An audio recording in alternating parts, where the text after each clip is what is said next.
নমস্কাৰ মই বিস্মিতা আজি মই তোমালোকৰ লগত গণিতৰ প্ৰথম দুটি অধ্যায়ৰ বিষয়ে আলোচনা কৰিম প্ৰথম আমি আলোচনা কৰিম বাস্তৱ সংখ্যা পাঠটিৰ বিষয়ে তাৰ আগতে মই তোমালোকক আগৰ শ্ৰেণীত পঢ়ি অহা কিছু পাঠৰ পুনৰালোচনা কৰিব খুজিছো আৰু লগতে নতুন পাঠটিত আগবঢ়োৱা বিভিন্ন ধৰণৰ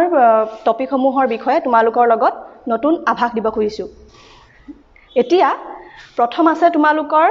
বাস্তৱ সংখ্যা তোমালোকৰ পাঠটিৰ নামই হৈছে বাস্তৱ সংখ্যা গতিকে বাস্তৱ সংখ্যা বুলি কোৱাৰ আগতে তোমালোকে জানিব লাগিব কোনবিলাক সংখ্যা বাস্তৱ সংখ্যাৰ ভিতৰত পৰে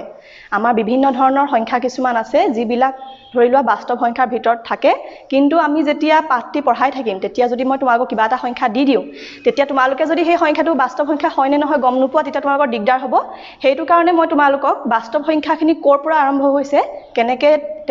সেই সংখ্যাখিনি আগবাঢ়ি গৈছে সেই কথাটোৰ বিষয়ে আলোচনা কৰিব খুজিছো প্ৰথম আছে তোমালোকৰ স্বাভাৱিক সংখ্যা দ্বিতীয়তে আছে তোমালোকৰ পূৰ্ণ সংখ্যা তৃতীয়তে আছে তোমালোকৰ অখণ্ড সংখ্যা চতুৰ্থতে আছে পৰিমেয় সংখ্যা আৰু পঞ্চমত আছে অপৰিমেয় সংখ্যা এই গোটেইখিনি সংখ্যা লগলাগি কি হৈছে তোমালোকৰ বাস্তৱ সংখ্যাখিনি গঠন হৈছে তো প্ৰথমতে স্বাভাৱিক সংখ্যা কোনখিনি হেয়া আমি জানিব লাগিব স্বাভাৱিক সংখ্যা সেইখিনি যিখিনি আমি স্বাভাৱিকতাই ব্যৱহাৰ কৰোঁ ধৰি লোৱা আমি স্বাভাৱিক জীৱনত কিবা এটা গণনা কৰিবৰ কাৰণে যে এটা ৰুমত কিমানজন ব্যক্তি আছে বা এটা ধৰি লোৱা বাটিত কিমানটা আপেল আছে এনেকুৱা ধৰণৰ সংখ্যাবিলাক গণনা কৰিবলৈ সাধাৰণতে আমি 1 ৰ পৰা আৰম্ভ কৰোঁ গতিকে স্বাভাৱিকতে আমি যিবিলাক সংখ্যা গণনা কৰিবৰ কাৰণে আৰম্ভ কৰোঁ সেইখিনিয়ে হৈছে তোমালোকৰ স্বাভাৱিক সংখ্যা যেনে 1 2 3 4 এনেকৈ তোমালোকৰ অসীমলৈ গৈ থাকিব তো 1 ৰ পৰা যিখিনি সংখ্যা আৰম্ভ হ'ব সেইখিনিয়ে হৈছে স্বাভাৱিক সংখ্যা এতিয়া কথাটো হ'ল স্বাভাৱিক সংখ্যাত আমি এটা সংখ্যাৰ অভাৱ অনুভৱ কৰিছোঁ হেয়া হৈছে শূন্য শূন্যটো আমাৰ গণিতৰ এটা অতি বিশেষ অংশ গতিকে স্বাভাৱিক সংখ্যাৰ গোটটোত আমি যদি শূন্যটো ভৰাই দিওঁ তেতিয়া হলে সেই গোটেইখিনি সংখ্যা লগলাগি পূৰ্ণ সংখ্যা গঠন হ'ব পূৰ্ণ সংখ্যাৰ পিছত আহিব তোমালোকৰ আমি এটা দেখিলো যে স্বাভাৱিক সংখ্যা বা পূৰ্ণ সংখ্যাত অকল ধনাত্মক সংখ্যাখিনিহে আছে ঋণাত্মক সংখ্যাখিনি নাই গতিকে আমি পূৰ্ণ সংখ্যাৰ লগত অৰ্থাৎ শূন্য আৰু ধনাত্মক সংখ্যাখিনিৰ লগত যদি ঋণাত্মক সংখ্যাখিনি যোগ কৰোঁ তেনেহলে সেই গোটেইখিনি সংখ্যা লগলাগি অখণ্ড সংখ্যা গঠন হ'ব তাৰ পিছত আমি অনুভৱ কৰিলো যে ইয়াত ভগ্নাংশ কিছুমান নাই অকল আমি গোটা সংখ্যাখিনি পাইছো গতিকে আমি যদি শূন্য ধনাত্মক ঋণাত্মক এই সকলোখিনিৰ লগত ভগ্নাংশখিনি ভৰাই দিও ধনাত্মক ভগ্নাংশ বা ঋণাত্মক ভগ্নাংশ তেতিয়া তোমালোকৰ সেই গোটেই সংখ্যাখিনি লগলাগি পৰিমেয় সংখ্যা গঠন হ'ব এতিয়া প্ৰশ্ন হয় যে গোটা সংখ্যাবিলাক 2 3 4 বিলাক কেনেকৈ ভগ্নাংশ পৰিমেয় সংখ্যা কেনেকৈ হ'ল কাৰণ পৰিমেয় সংখ্যা বুলি ক'লে আমাৰ যিবিলাক আমি p/q আৰ্হি মানে ধনাত্মক ভগ্নাংশ আকাৰত লিখিব পাৰো গতিকে তোমালোকে দেখিবা যে প্ৰত্যেকটো গোটা সংখ্যাকে আমি ভগ্নাংশ আকাৰত লিখিব পাৰো যেনেকৈ আছে আমাৰ 2 টোক আমি এভাগৰ 2 বুলি লিখিব পাৰো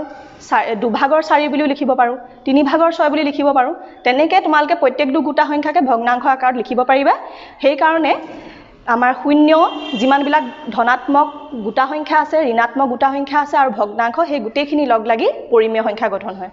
নেক্সট আহিলে তোমালোকৰ অপৰিমেয় সংখ্যা যিখিনি সংখ্যা পৰিমেয় সংখ্যা নহয় সেইখিনি হৈছে অপৰিমেয় সংখ্যা সাধাৰণতে যিবিলাক সংখ্যাত সাধাৰণতে তোমালোকৰ বৰ্গমূলৰ যিটো চিন থাকে স্কয়াৰ ৰুট বুলি কয় সেই চিনটো যিবিলাক সংখ্যাৰ ওপৰত থাকিব সেই সংখ্যাখিনিকে সাধাৰণতে অপৰিমেয় সংখ্যা বুলি ধৰা হয় কিন্তু তাৰ ওপৰতো এটা প্ৰশ্ন আছে যে ৰুট 4 বুলি ক'লে আমি কি বুজিম কাৰণ স্কয়াৰ ৰুট অফ 4 বুলি ক'লে 4 ৰ বৰ্গমূল 2 টো এটা পৰিমেয় সংখ্যা গতিকে তোমালোকে অপৰিমেয় সংখ্যা বুলি ক'লে এইটো চাবা যে যিবিলাক সংখ্যাৰ বৰ্গমূল ব্যৱহাৰ কৰিলে আমি এটা বৰ্গমূলটো নিৰ্ণয় কৰিব নোৱাৰো যেনেকৈ 3 ৰ বৰ্গমূল নাই 2 ৰ বৰ্গমূল নাই এনেকুৱা সংখ্যাবিলাকক সদায় অপৰিমেয় সংখ্যা বুলি কোৱা হয় আৰু শেষত আহে পৰিমেয় আৰু অপৰিমেয় সেই গোটেইখিনি সংখ্যা যোগ কৰিলে বাস্তৱ সংখ্যা গঠন হয় গতিকে আমি কি গম পালো যে পৰিমেয় সংখ্যাৰ মাজতে কি সোমাইছে স্বাভাৱিক সংখ্যা সোমাই আছে তোমালোকৰ পূৰ্ণ সংখ্যা সোমাই আছে অখণ্ড সংখ্যা সোমাই আছে সেই গোটেইখিনি লগলাগি পৰিমেয় সংখ্যা গঠন হয় আৰু পৰিমেয় সংখ্যা বাদ দি যিখিনি এক্সট্ৰাকে আছে তোমালোকৰ অপৰিমেয় সংখ্যা সেই গোটেইখিনি সংখ্যা লগলাগিয়ে বাস্তৱ সংখ্যা গঠন হৈছে গতিকে আমি পাঠটি যেতিয়া আগবঢ়াই যাম তেতিয়া তোমালোকক যদি মই অখণ্ড সংখ্যা বা পৰিমেয় সংখ্যা বা স্বাভাৱিক সংখ্যা বুলি কৈ দিও তেতিয়া তোমালোকে গম পাবা যে ইও এটা বাস্তৱ সংখ্যাই হয় গতিকে ইমানখিনিয়ে আছে তোমালোকৰ বৰ্তমানৰ যিখিনি পুনৰ আলোচনা তাৰ উপৰিও এটা সৰু কথা কৈ দিও যে আমি যেতিয়া এটা সংখ্যা এটা পৰিমেয় সংখ্যা যেতিয়া আমি দশমিক বিস্তৃতি আগবঢ়াম তাৰ মানে আমি যেতিয়া হৰণ কৰি পিনি দশমিকলৈ নিম সংখ্যাটো তে সেই সংখ্যাবিলাকক আমি কেনেকৈ গম পাম যে ই এটা পৰিমেয় সংখ্যা হয় নে ই এটা অপৰিমেয় সংখ্যা হয় ঠিক আছে সেই কথাখিনি মই তোমালোকক ইয়াৰ পিছতে আগবঢ়াবলৈ চেষ্টা কৰিম নমস্কাৰ মই বিস্মিতা অতি শীঘ্ৰে আহি আছো সম্পূৰ্ণ ভিডিঅ'ৰ সৈতে মোৰ লগত থাকিব এটা অভিজ্ঞ গণিত শিক্ষকৰ দল আমাৰ সকলোখিনি তথ্য আৰু ডেমো ভিডিঅ' চাই থাকিবৰ বাবে আমাৰ ইউটিউব চেনেলটো সাবস্ক্ৰাইব কৰিব ধন্যবাদ